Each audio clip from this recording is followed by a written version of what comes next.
Hello YouTube, I'm Jack Clark, the Musketeer, coming to you with another video. How are you? So, don't have a job, looking for a job, but until I can find a job, I might as well make some semi-regular content for you guys. So enjoy! I'm doing some spoilers from Dimension of Chaos, which is the next set that after Clash of Rebellion. And I had a look at the spoilers, like, you know what, I might as well see if there's anything interesting anymore. And there is Blackluster Soldier Legacy Support.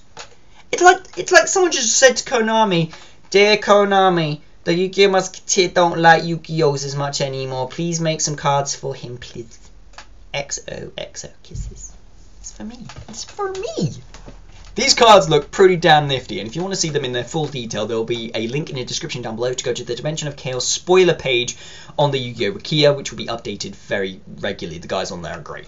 Doing great work. So, I'm going to go through the cards, tell you what they do and what I think about them. So first off, Knight of the Beginning, which is a level 4 light warrior monster. 500 attack and 2000 defense. So straight up, without even going into the effect, 2000 defense, always nice to just be able to set. Level 4, nice accessible level, and is a warrior, so Rotor! Awesome. It has a couple of effects, and you can use each effect of Knight of the Beginning once per turn. The first effect is that if it is banished from your graveyard, you can search a ritual spell card from your deck and add it to your hand, which is great. Any kind of ritual searching effects anymore is great, because as soon as they hit Preparation of Rites as a hit to Necros, instead of actually hitting Necros, they hit every other ritual deck in existence without actually damaging Necros. So Knight of the Beginning has a relatively splashable effect that allows you to search for ritual spells. You can tell pretty much what its counterpart is going to do. Anyway, its secondary effect is that when a Blackluster Soldier is ritual summoned using it, it gains 2 effects. The first effect is that once per turn you can target opponent's monster, just straight up banish it. Second effect is that when this card destroys a monster by battle and sends it to the graveyard, you can activate this effect. This card can make a second attack in a row. Awesome. So basically it turns your Blackluster Soldier ritual monster into the Blackluster Soldier Chaos equivalent Envoy of the Beginning. Yes! They found an aesthetic and narrative bridge between the ritual version and the chaos version, which didn't really seem like they had nothing to do with each other. Now they do with Knight of the Beginning. Now, it's pretty damn nifty though. Knight of the Evening Twilight though is kind of where this starts kind of fleshing itself out. So Knight of the Evening Twilight is exactly the same as Knight of the Beginning, except it's a dark monster. Same stats, level 4, 500 attack, 2000 defense, exact same strengths and weaknesses in terms to just physical kind of stats, I guess. However, when it's banished from the graveyard, you get to search for a ritual monster from your deck and add it to your hand. It has the exact same effects as that when it's used for a ritual summon of a Blackluster Soldier ritual monster. It gains 2 effects, the first one being exactly the same as Knight of the Beginning, which is that once per turn you can banish a monster your opponent controls. Straight up, and I've also noticed that it doesn't stop you from attacking either with that effect, unlike Envoy at the Beginning. So technically it makes it better, but you're going through more loops to actually get this effect. The second effect is a little bit more redundant and allows you to banish an opponent's a random card in your opponent's hand face down until your opponent's next end phase, which is a similar effect that the retrained form of Blackluster Soldier Envoy of Evening Twilight had. It's kind of a redundant effect, but the fact is that you contribute both a Knight of the Beginning and a Knight of Evening Twilight for a Blackluster Soldier ritual monster, and that ritual monster will be able to attack twice, banish 2 monsters on the field once per turn, and also banish a random card from your opponent's hand. No one cares about that. That's pretty awesome. Any kind of destruction effect or any kind of removal that isn't reliant on direct destruction or sending it to the graveyard, more importantly, Alistair Dolls and anything that's graveyard reliant, which there are a fair few things, is just great. It's just straight up awesome being able to banish stuff. Banishing, bouncing, anything. But banishing is just goodbye. There's very, very few cards anymore that actually allow you to get stuff back from banished or that actually people run. So being able to banish stuff with these cards is awesome. Plus the fact that they can be rotated. That's the best bit. Rotated in level 4, they have so much, they're just straight up really decent solid monsters. Next off is Galloping Gaia the Fierce Knight. Gaia the Fierce Knight, not nearly as cool as the Blackluster Soldier, so he's been supplanted as a support monster, which is all great, well and good actually, he's got cool artwork at least. He is a light warrior monster, it's level 7, 2300 attack, 2100 defense, as you would expect from a Gaia the Fierce Knight. Its effects are as follows. You can normal summon this card without tributing, but its attack becomes 1900. If you end up summoning it, it's 1900. You don't have to tribute 2 monsters for it. This ain't Duelist Kingdom, man. So being able to get 1900, it's only 400 less. It's kind of redundant at that point. If this card is tributed, you can add 1 Blackluster Soldier monster from your deck to your hand. You can use this effect of Galloping Gaia the Fierce Knight once per turn. I like this. This doesn't just search for a Blackluster Soldier ritual monster. This can search for Envoy at the beginning. I like that as well, because he's also a light monster, so he can act as the light monster that you're going to banish for Envoy at the beginning. However, you can see the smile is going to drop immediately when you hear the ritual spell card, which is Supreme Warrior Ritual, which is, of course, the ritual spell card for the new Blackluster Soldier ritual monster. It can be used to ritual summon any Blackluster Soldier, which is nice, because they're making it so you can summon the original, which you're not going to do, but it's nice that they've thrown that bone to kind of the older card. You must also tribute monsters from your hand or field whose levels total exactly 8. So not 8 or more, exactly 8.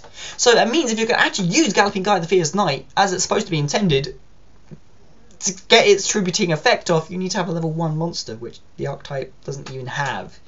That being said, Supreme Warrior Ritual in its artwork does have Kuriboh on an altar being tributed. So please, Konami, please give us a retrained Kuriboh that is a dark monster that can be alongside Galloping Guy the Fierce Knight, that allows you to banish it for like Envoy at the beginning, and basically just give us a retrained Kuriboh that works with this card, because having to tribute exactly 8 levels worth of cards really does hamper Galloping Guy the Fierce Knight's playability in the deck. But you're gonna use at least 1 copy for the actual ritual monster, which I'll get into later. But they made it 1 level off being a great card. It's an okay card now, but it could have been so much better. That being said, Supreme Warrior Ritual has an additional effect that doesn't help with that, but it's a good effect. During your main phase, except during the turn that it was sent to the graveyard, you can banish it, 1 light and 1 dark monster in your graveyard, and then you can special summon a Blackluster Soldier ritual monster directly from your hand, ignoring its summoning conditions. You can only use this effect of Supreme Warrior Ritual once per turn, however. That's alright, really. It's not the greatest effect. You need to banish it and 2 other cards, most likely going to be your Night of the Beginning and Light of the Evening Twilight, to then summon another Blackluster Soldier ritual monster from your hand. But if you think about it, these will be in the graveyard, so you don't have nothing on your field is reliant on this card, nothing in your hand nothing in your hand is dependent on it, apart from the monster you intend to summon. So if you've got a Blackluster Soldier monster in your hand, and you don't have the ritual spell, but you have this and the requirements in your graveyard, for free, you get to summon it from your hand, which is great. However, it's not a ritual summon. So if you do banish a Night at the Beginning and Night of the Evening Twilight, yeah, sure, you're going to be able to search for their first effects, but you're not going to be able to get the cool banishing monster effects. Which does suck, but it does trigger their first effect to allow you to search for a ritual spell and ritual monster, which means you can search for the Supreme Warrior Ritual and then get another Blackluster Soldier ritual monster and then tribute the one you just summoned with the Warrior's secondary effect. Ooh, that's not as bad, actually. If you do, this is all assuming that you actually tribute the knights, the mini knights, to summon it. Anyway, let's go on to the big daddy, the main card, Supreme Warrior Blackluster Soldier. The name was most subject likely to change. It is a Earth level 8, 3000 attack, 2500 defense points, ritual warrior monster. It looks like a badass. I want this card. It doesn't really look like Blackluster Soldier, but we'll let him have that. Anyway, you can ritual summon this card with Supreme Warrior Ritual. If it destroys an opponent's monster by balance sent to the graveyard, inflict damage to your opponent equal to the monster's original attack. So it basically becomes Flame Wingman, which is awesome. Secondary effect is that if it is destroyed by battle, or in your possession if it's destroyed by a card effect, probably the card effect, you get to summon a Guy the Fierce Knight monster from your hand, deck, or graveyard. You can only special summon 1 Supreme Blackluster Soldier once per turn. Ah! I see. You know how I said with the Supreme Warrior Ritual, the secondary effect, that if you use it, you can then search for this card, the ritual, and another copy of the ritual monster and the spell, then you can summon it again. This card can only be special summoned once per turn, so that means you'd actually have to use an original copy of the original Blackluster Soldier, the ritual one, to actually be able to do that combo I just came up with. Ah, see, some game design from Konami here. But it's a pretty interesting card. Like, you know how I said with Galloping Guy the Fierce Knight, though?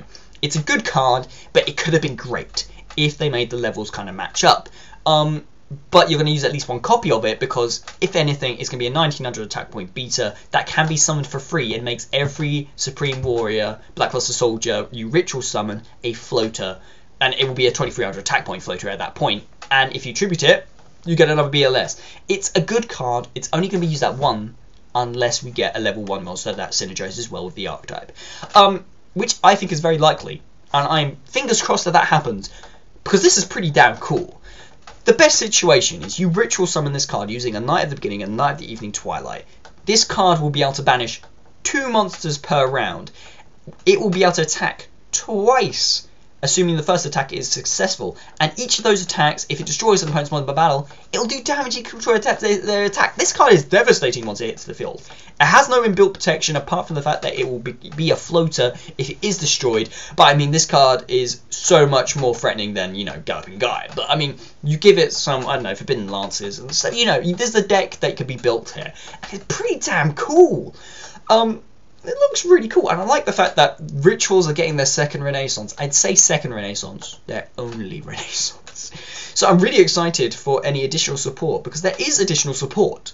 Now, we don't know if there's going to be a level 1 monster to synergize well with Galloping Gaia. However, we do know that it's going to be a weekly jump promo card in the OCG, which, because it's a promo card, means it's going to be a promo card over here, which means we probably won't get it for like 1 or 2 years after we actually get the original Blackluster support that I've been talking about.